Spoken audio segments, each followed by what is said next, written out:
because they treat the pigeons out and stuff. Bread, you know, but I mean, seed. That's why I started feeding them seed because the seagulls really couldn't get the seed, you know. But bread, then you throw any chunks of bread down, the seagulls, they just knock the pigeons out of the way, the bullies. Yeah. The bullies. Yeah.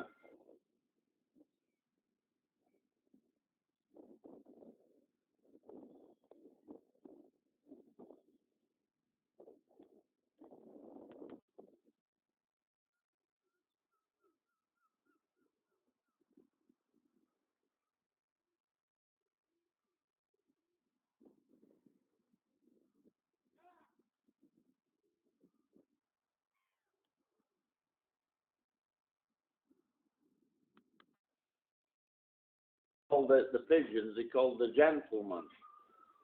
I've got to go and feed the gentleman, he used to say.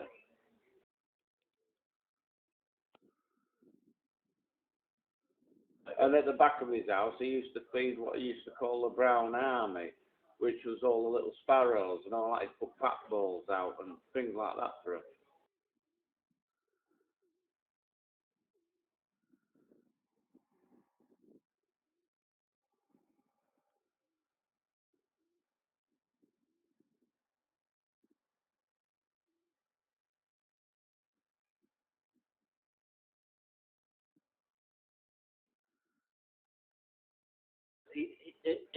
Was more like he was like a pigeon whisperer. Well, I don't know about that, but I know any birds that were injured, neighbours and people, the concerned people, he used to take them to John because they thought he knew about medicating them and what have you. I mean, he looked after them best he could, you know.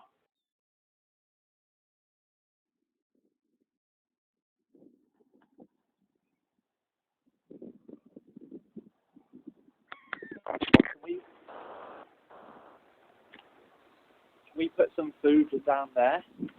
There isn't any food. It's gone. It's all gone.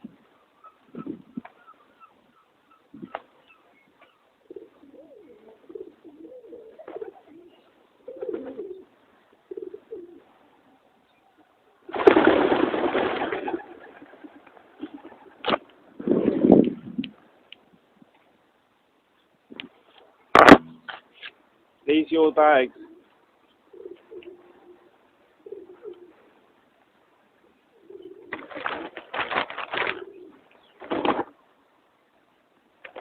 Right, thank you. Going there.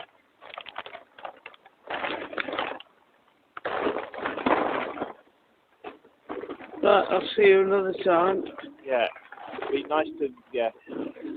Thanks. Oh, wow, yeah, you can see the colour already. Do you want me to do your laces up? No, Okay. Do you need any help with anything? no, I'm in a lot of pain. Yeah, looks really cool. Okay, no.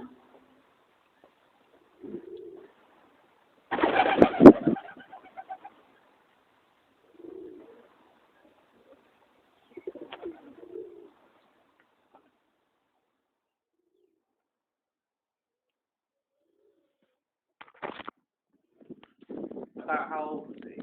How old was he when he died? John, Yeah. he was 74.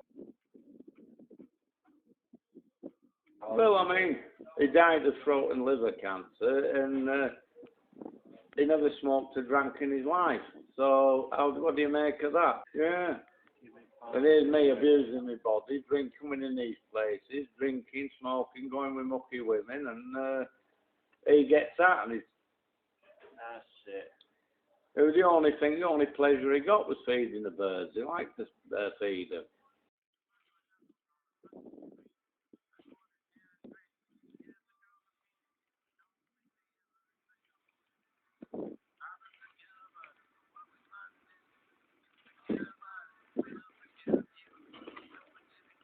Hey, John. Are you okay? Are you okay with me filming?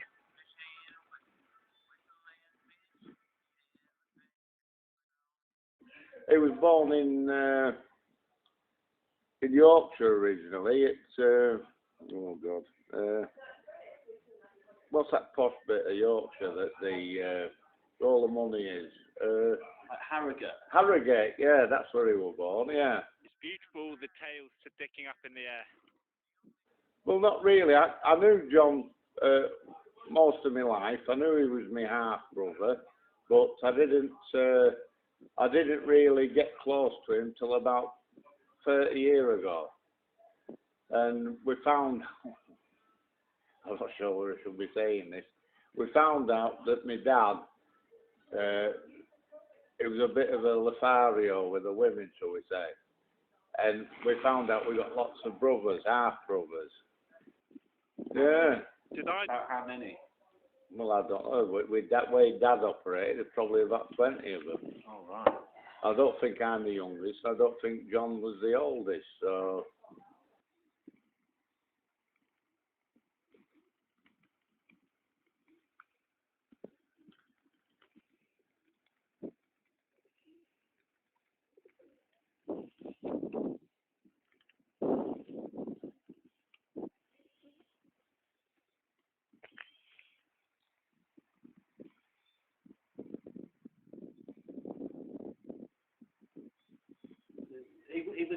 He was never really that friendly with me.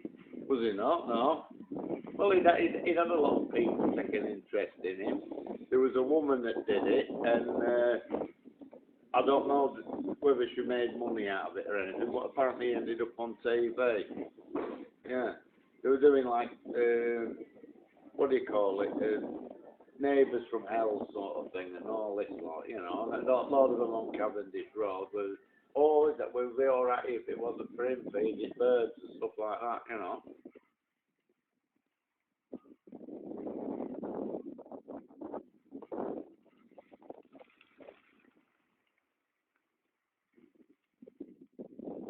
He got an ASBO. We got put in jail, yeah. Can you tell that story? Yeah, well, he got. What happened was the council incited the police to do something about him because they did up some flats on Ball Street.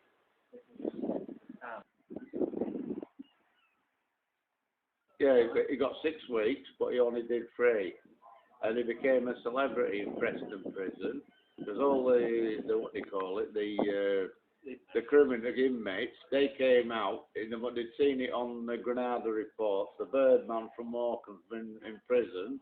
And they came out and shouted, Birdman, Birdman, and all.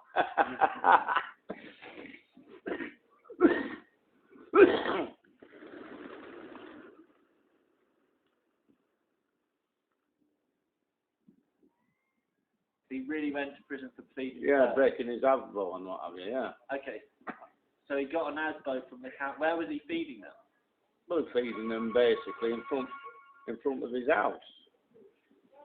And part of the ASBO was he had to go to the Battery or across from the Carlton. Oh yeah. Yeah, they could feed him in them 2 locations. So where he was feeding them, where he's been feeding them at the Battery, where we filmed him, that's like his legal. Well, that's where he was allowed to do it there. Yeah, that was part of his order, you know.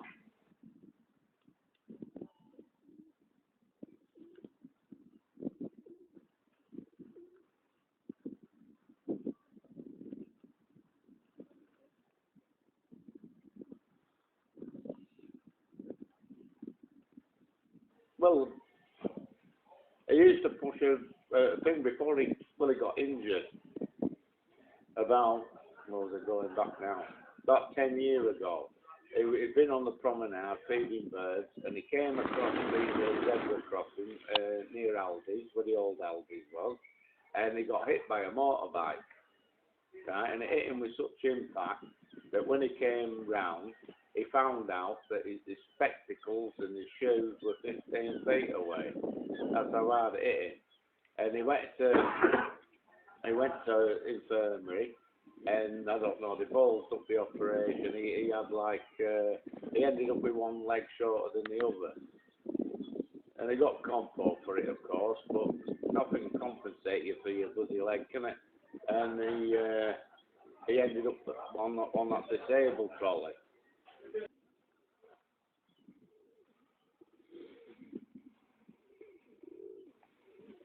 His mum actually met my father in the King's Arms. She'd come on holiday with a few girlfriends, and she met my dad in the King's Arms.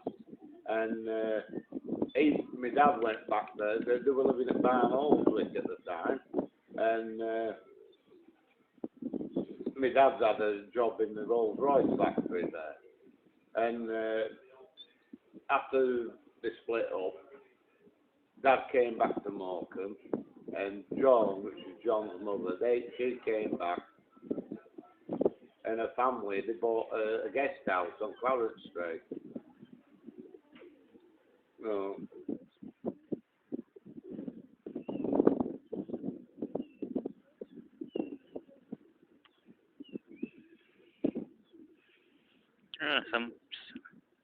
One seagull.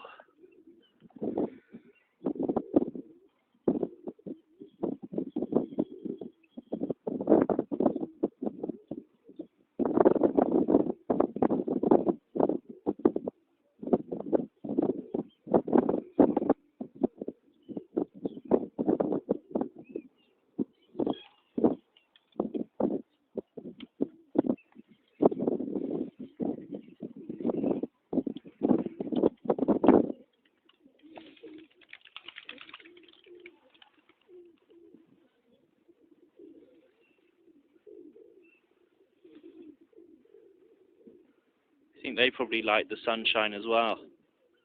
They stick their heads up like that. We talked about it. Another brother, Kevin Bennett, he got in touch with us. He's since died subsequently. Died about 6 years ago. And me and John went to the funeral. And that's what brought us together, really, because I got this letter from Kevin saying, "Oh, I'm your brother." And it was way described. I'd known about it for years because John and his mother came to see me and my mother and told what kids my dad had all around the place, you know.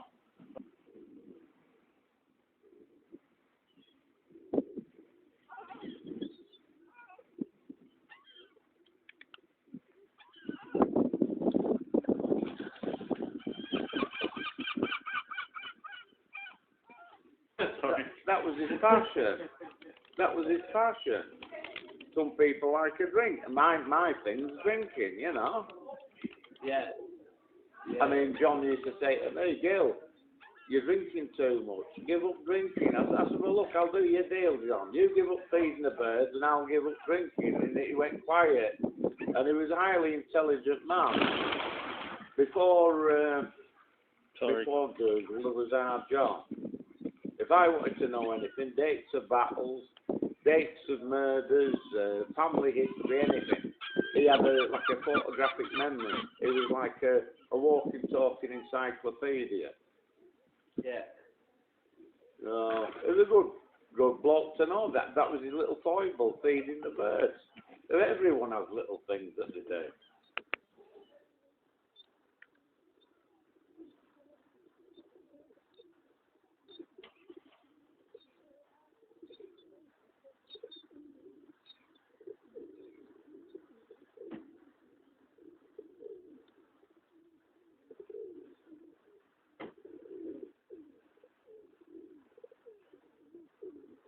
John was into medal collecting and military stuff and murders. He used to like murder books at Christmas. I used to get him some for Christmas. He loved to read a good murder at Christmas. But no, it was his mother that used to go feeding the birds.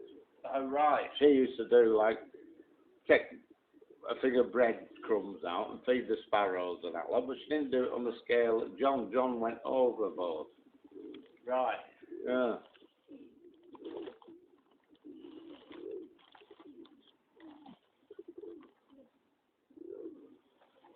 There was an artist, a local artist, she did a painting of him feeding the birds before his accident when he used to have a shopping trolley and he used to have bread. And she did an oil painting of him, which I think was hung in the Stories Institute. and the title of the painting was "In Morecambe, Everybody's Got a Job." Go.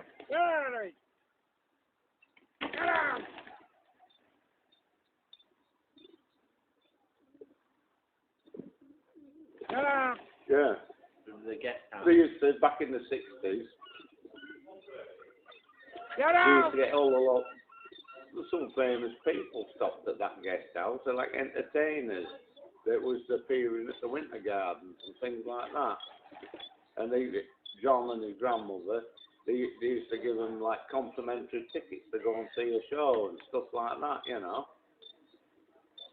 Magicians, jugglers, you name it. They were, in them days, they used to have variety shows where there wasn't just one act. There was also people singing, people dancing, jugglers, magicians, you name it.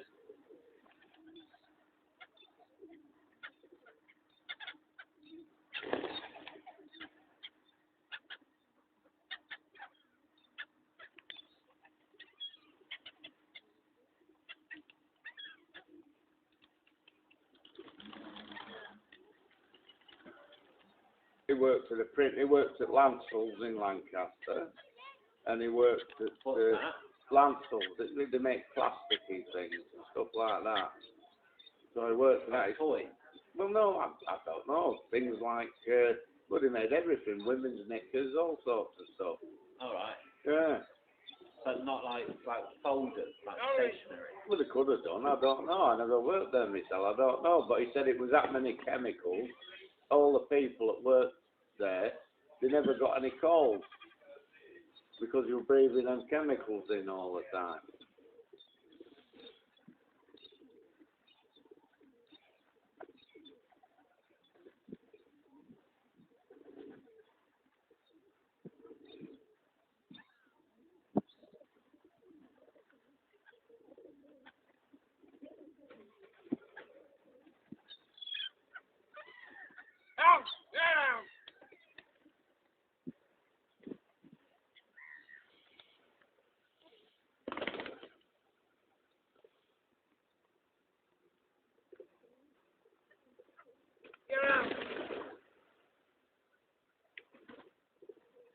Really, Morecambe started to take a dive in the 70s when the package holidays and all that started, because I mean, people could come for the same price it cost them to stay in Morecambe, they could go to Spain. Yeah, and they get the kudos of an aeroplane flight there and back, and they get more or less guaranteed sunshine. So that's what killed Morecambe's tourist trade, really. But perhaps it's going to make a comeback with this Eden project, you know. Yeah. I think we may be heading for a new renaissance. Yeah, it feels that way. Mm.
Yeah. The only thing I can remember John doing was when he appeared at the Duke Playhouse. He used to go to the drop-in on Edward Street, and the people there, they try and get homeless people and people who can't look after themselves, try and get them involved in something, hobbies and things like that. And they got a load of them to do like a Christmas Carol thing, you know, Charles Dickens. And they had John on the stage, sat in a chair, and he was supposed to be he was narrating the show. He was like he was taking a part of Charles Dickens. So they did that. I went to see him. It was pretty good.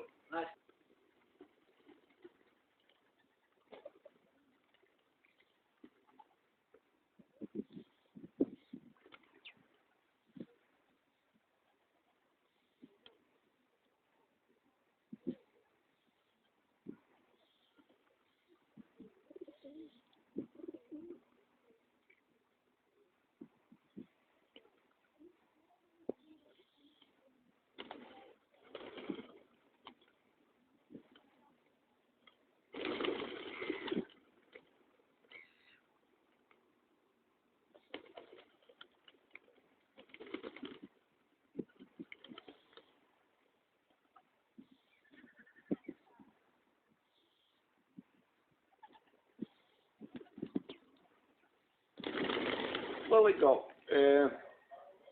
What did he say to me? It gave him time to think. It gave him relaxation and meditation, and you know, and he could sort out his problems in his head while he was feeding the birds. So it was like a relaxing thing, you know.